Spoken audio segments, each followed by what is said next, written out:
What's up guys, welcome back to the world of Minecraft.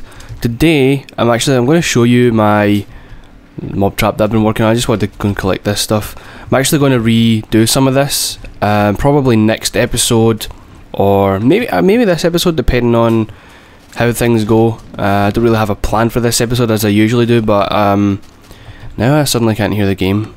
See, my sound levels have been really messed up recently. I don't really know. Hopefully that's not too loud. So I went ahead and redesigned the mob trap off camera because it's just a lot of kind of grunt work. And this has still really nothing in it. It still has this, which I haven't cleared up, but you can see the dirt walls there anyway. So I'll need to find something to do with this area. Maybe I could connect it up as an entrance to the collection point way over here, just to save, you know, trekking over the hill when I could use this nice little tunnel area. But this time the collection point's right next to the trap. So we go here and you can see right away the vastness of the trap and also the grinder itself. I do not believe I have this on. So what they do is I'll show you the inner workings. There's a creeper right there. I'll show you the inner workings soon, but they come down here. You can see one falling now. They'll flow down here into this. Now this is actually, I don't really know if you can see that, but there's a block there, then there's nothing there, and then it's like a little L shape of emptiness. So that creates a flow which just goes through a small tunnel to here, and there's a glass wall here. And if you didn't know, mobs can't actually see you through the glass, even though you can see through it. They react to it as if it's just any other block. So that is useful if you want to kind of watch what's going on. As far as the lava blade itself, there's a sign there, and then there's one just to the right of that, and that creates a little box that it can only flow in this area, and I think there's one there as well. Yeah, you can see them actually there. So I'll show you it working. You see they die. Don't even know if that one dropped anything, but their items don't get destroyed by the lava blade. It's because it's too high, it's too much above them as a creeper. So you'll see his item should drop. There we go, and that's exactly what I'm after now. What I've got here is maybe from about an hour, so it's not the most, well, maybe less than an hour, maybe like 45 minutes or something, so it's not the most efficient, but considering that I'm not going to be standing here every episode, you know, for an hour collecting it, I can just stand here off camera and leave Minecraft, and then when we get back we'll have lots more gunpowder and all the other stuff. But mainly this was built for gunpowder so we could make TNT to go down and work on the slime farm. So although it's kind of counterintuitive that I've dug out this massive hallway in order to have a hallway basically, I could have done the same for the slime trap, but what I went with the thinking that if I get TNT through this way, that gives us an episode of, you know, just blowing stuff up. So what's better, me just digging a hole or blowing things up? So, you know, that was my thinking. So what I'm going to do, okay, there's actually an entrance here. So you can see it's pretty decent though. You can see, well, let this car pass, honestly. Anyway, you can actually see it's spawning quite a lot. If I put this on, you can see all the name tags above the respective mobs.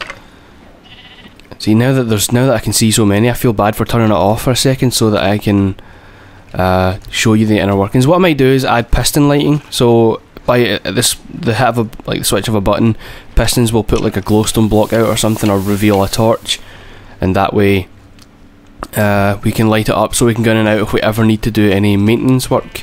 But for now, see, there's all these mobs coming. I don't want to turn it off, but it's mostly skeletons and zombies, so we'll leave that for now. I'll switch it off just so I can go and show you the inside. You're not going to see much because it's dark, but you can see it's based on the Kearshard design. I just went ahead and used my efficient, you know, stream thing so that there's a constant flow. The only time there isn't one is right here, which isn't really a big deal because the amount that get pushed down, they all kind of push each other into this flow. So they'll all, this goes on for a long time, like maybe not that long, maybe like 3 more of these pads into that fog, maybe 2. So it's this kind of space is in that fog. In fact, I don't think I can. If I turn the fog off, it'll just go black. Whatever. You get the idea. So yeah, so that shows you kind of how far it goes. I couldn't get the fog to work there, but anyway, so that's the inner workings. Then they come down here, There's a lava flow in there, of course 2 blocks in, so it starts there, then it comes out here, and these signs just stop it from falling on this area to turn it into cobblestone. So that's how that works. And then they just spawn constantly, and I don't know why this is here. This will be blocking any potential mobs. And yeah, it's pretty much, there's no kind of what would you call it, there's no real kind of stoppage area, if you know what I mean. Like, there's no sections where the mobs will get stuck and stop moving, you know, maybe on these little pads, but eventually they're going to jump around enough trying to get out that they'll hit the water flow, and they can't really fight the flow of water that well, so they will get stuck. They'll get stuck momentarily and then get dragged down that. So that's how that works. What I'm going to do, maybe if I turn this fog off again, see, I can never judge which one it is. Okay, far. And now if I do that, and then I'll turn on. Now, one thing I'm not entirely sure of is if this light area here is actually decreasing the likelihood of them spawning here. So I'm not really sure how to hide this, but I'll think of something if need be. But I'll try and turn this on without leaving and showing you them spawning. You can see some spawned over there and more there. I'm hoping none spawn here, like a skeleton or something. So there they are, all falling down. If I go over here, I'll try and show you. And the flow just comes right down the centre, and there's these streams, spawning pads. So it's fairly, it's like pretty much what I had designed, but like if you imagine these 4 pads here is all I had. So this one just extends it horizontally over. I think there's, let me do the maths, I think there's 8 of these pads. Yeah, because the walls from this point to the furthest point is 80 blocks, and every probably 8 blocks or something, every 9 blocks, I don't know. There's probably 7 or 8 of these pads. They're going to start attacking me, so I'm going to get out of here. But yeah, that's pretty much how that works, and it's quite efficient. In terms of everything, it's been the most efficient. It's the first mob trap I've built that actually works, and that's pretty much it. Really, there's not much to discuss. I'll just show you them working for a second. So you can see their items, although skeletons, for example, shoot from their head region, like they'll shoot from the top of their head as opposed to from their hands. They drop items from their feet basically, so it never really seems to be an issue with the lava blade destroying items, because there's a 2-block space. They sink down before, you know, you can see they're all kind of sinking down before they get a chance to they can't get high enough because there's a block there. So they'll never be waist high in this lava, they'll only ever just kind of get there. So that's how that works. So I'll just leave that going.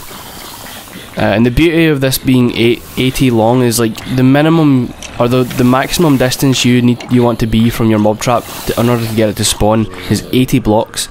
Which means if I'm standing here, I'm exactly, you know, in the perfect range for the entire trap to work, because I'm within maybe 75 blocks of the end. Or sorry, I'm 75 blocks, 5 spaces from the end. If you know what I mean, like there's only a few blocks of non-spawnable space at the very end of there. Whereas if I move over here, and I go and do something over here, that means maybe there's 40 spaces in there they can spawn, because I'm, you know, maybe 40 blocks away. So that's kind of cool, because then it lets the mob trap work even when I'm not exactly at it. So there's probably a kind of, obviously there's a cut-off distance. If I'm way over there, it's not going to work. But if I'm kind of working in this general area, then that means there's going to be, you know, like at least 2 or 3 of those pads that are going to spawn. And I've lit this area up, and I need to light it up a bit more. And people suggested going down, way down and lighting up some caves. But if I actually show you this, you can see if I look down, there's really nothing. There's some over there. I can go and check out what that is, because that's obviously going to take away from what spawns here. And I'm kind of nervous that there's going to be something getting in here. So while I talk about this, so if I put on this, if you don't know what this thing flashing is, it basically shows you your lag, your frame rate, different kind of technical information about the game, but it also shows you these numbers above, you know, what mobs are spawning. If I look down at the ground and don't see any, that means there's none spawning in caves. There is a cave down there, because you can see some little tags. I don't know if you'll see that. It's kind of moving just above my crosshair. There isn't really I don't think there's many caves in this general area, so that means it might be make it easier to go ahead and to get rid of all that, but I don't really know. But yeah, you can see this thing working away. Oh, look at all this sulfur. This is going to make TNT so easy. So I'll leave that to do its thing, and I'm going to try and get out of here before anything catches me. Not much should spawn here though because of the light. I've spaced them kind of enough that there's not going to be a dark area unless we're talking over there, which they are spawning, so I will need to light this place up a lot more, which kind of, it looks cool. It kind of looks like a little torch, you know, light farm, but it also looks kind of dumb, so I don't know, maybe I'll just throw torches down. If you can see, I've actually put them on a kind of grid though. They all line up, and that's just my kind of pedantry kicking in, my obsessive compulsive nature. And I feel really bad that this dog has sat outside so long, so I'm gonna move him. Smith. Oh, you son! Oh my god! Creepers trying to kill my dog. Come on, son. Come on, Smith. Need to get in before these guys. I need to light this area up as well. That's probably what the thing is. Now, what I was thinking of doing. Oh, come on, Smith. Okay, I'm just gonna open it like that so he can get in. If I go far enough, maybe he'll spawn at me.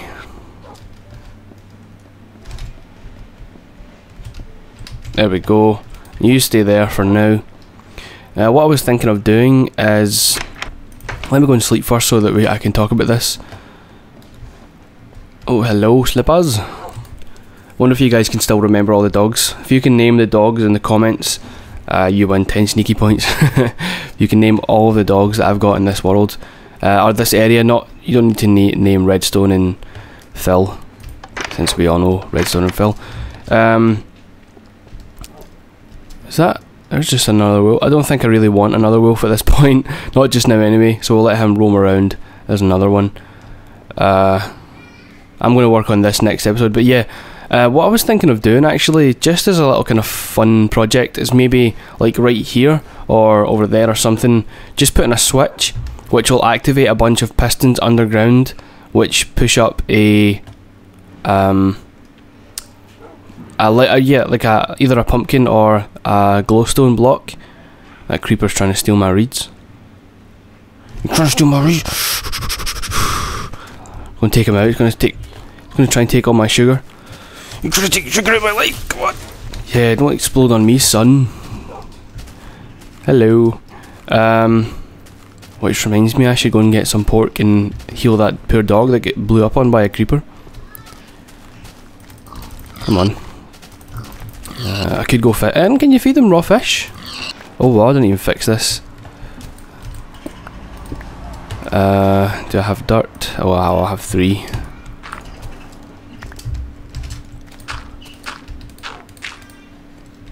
Dang it. Well, let's just borrow from the land for all it is what it's there for. It's going to bug me though that there's stone showing, so I need to go and fix that as well. Put what back I can. Maybe I could take some from here. Oh god, okay, of course there's going to be stone there. Yeah, I don't like stone showing up like that. Kind of bugs me a little bit. Ah, okay, I'll fix that. But anyway, what was I saying? Yeah, like making pistons underground, just in random areas or something that'll kick up. Maybe I could do it. I was going to say I could put sand blocks, but then there'd be random blotches of sand all over. But I was going to say I could put like a sand block, then a lightstone, then a sticky piston, so that the sticky piston pushes up the lightstone and the sand on top, and then when I take the piston in, the glowstone will be sucked back down, but the sand will just fall naturally into place. But this is grass, which doesn't react to gravity, so I don't know if I can do that. I'll think of something, but I need something where I can light this place up if I want. Or maybe it's just more sensible to put up my own light, or whatever, like a little tiki post with fences, which I don't have any of.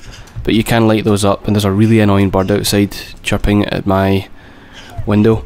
But anyway, I'm going to call it quits here. We're coming up to 15 minutes, and I think that's a nice round time. So instead of the sneaky word of the day, what I'm going to do is ask you to name all the dogs we have in this general area, see who's paying attention, who remembers, and we'll see how many of you guys can actually remember. But otherwise, if you enjoyed this, leave a like. You don't have to. It doesn't benefit me. It just lets me know that you guys are enjoying this, or that the response is positive or not. But yeah, so if you enjoyed this, then I'm glad. I've been Sneaky Mode, and I'll see you next time.